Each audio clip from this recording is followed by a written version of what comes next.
ദൈവത്തിന് ഒരാലോചന പങ്കുവയ്ക്കുവാൻ, ദൈവത്തിന് തൻ്റെ മക്കളോട് ഒരു സന്ദേശം പങ്കുവയ്ക്കുവാൻ ദൈവം ഇരമ്യാവിനോട് പറയുന്നു, നീ എഴുന്നേറ്റ് കുശവന്റെ വീട്ടിലേക്ക് ചെല്ലുക. അവിടെ കുശവൻ തൻ്റെ ചക്രത്തിനകത്ത് കളിമണ്ണ് കൊണ്ട് ഒരു പാത്രം ഉണ്ടാക്കുകയായിരുന്നു.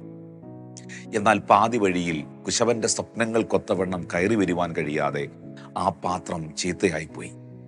എന്നാൽ ജെറമ്യാ എന്ന പ്രവാചകൻ നോക്കി നിൽക്കുമ്പോൾ തന്നെ, തൻ്റെ ആത്മക്കണ്ണുകളിലൂടെ താൻ നോക്കുമ്പോൾ തന്നെ, ചീത്തയായിപ്പോയ ആ മൺപാത്രത്തെ മറ്റൊരു പാത്രമാക്കി ദൈവം തീർക്കുകയാണ്. ഇന്ന് ഈ സന്ദേശത്തിലൂടെ കർത്താവ് നിങ്ങളോട് പറയുന്നു, പ്രിയപ്പെട്ടവരെ, നിങ്ങൾ ഉടഞ്ഞു പോയ ഒരു പാത്രമാണ്, നിങ്ങൾ ഉപയോഗമറ്റവരാണ്, ഒന്നിനും ഉതകാതെ നിങ്ങൾ തള്ളപ്പെട്ടവരാണ്.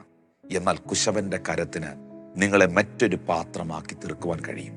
യേശുക്രിസ്തുവിന്റെ നാമത്തിൽ ഈ സന്ദേശം കേൾക്കുന്ന, ഈ മെസ്സേജ് കേൾക്കുന്ന നിങ്ങളുടെ ലൈഫിൽ ഒരു വലിയ തിരിവിനെ കൊണ്ടുവരുവാൻ, ഒരു മാറ്റത്തിന്റെ കാറ്റിനെ അടുപ്പിക്കുവാൻ സർവശക്തനാകുന്ന ദൈവത്തിന് സാധ്യമാണ്.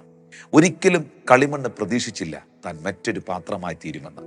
എന്നാൽ ആ കളിമണ്ണ് തകർന്നപ്പോഴും, അത് ഉടഞ്ഞു പോയപ്പോഴും, കുശവന്റെ പ്രതീക്ഷകൾക്കൊത്ത് കയറി വരുവാൻ കഴിയാതെ അത് പൊളിഞ്ഞു പോയപ്പോഴും, കുശവന്റെ ശാല വിട്ടു പോകാതെ ആ ചക്രത്തിന്റെ മേൽ തന്നെ, അല്ലെങ്കിൽ കുശവന്റെ കയ്യിൽ തന്നെ ഏൽപ്പിച്ചു കൊടുത്തതിനാൽ, ആ പ്രസൻസ് ഓഫ് ഗോഡിൽ തന്നെ ആ കളിമണ്ണ് കിടന്നതിനാൽ അതിന് മറ്റൊരു പാത്രമാകുവാൻ കഴിഞ്ഞു. പ്രതീക്ഷകൾ നഷ്ടപ്പെടുന്ന സാഹചര്യങ്ങൾ ഉണ്ടായേക്കാം.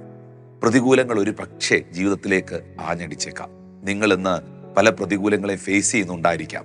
എല്ലാം അവസാനിച്ചു എന്ന് നിങ്ങൾ ചിന്തിക്കരുത്. എന്നെ കാണുന്ന പ്രിയപ്പെട്ട സഹോദരിയോട്, സഹോദരനോട് കർത്താവ് പറയുന്നു, എല്ലാം കഴിഞ്ഞു, എല്ലാം അവസാനിച്ചു, ഇത്രയൊക്കെ ഉള്ളൂ എന്ന് ചിന്തിക്കരുത്.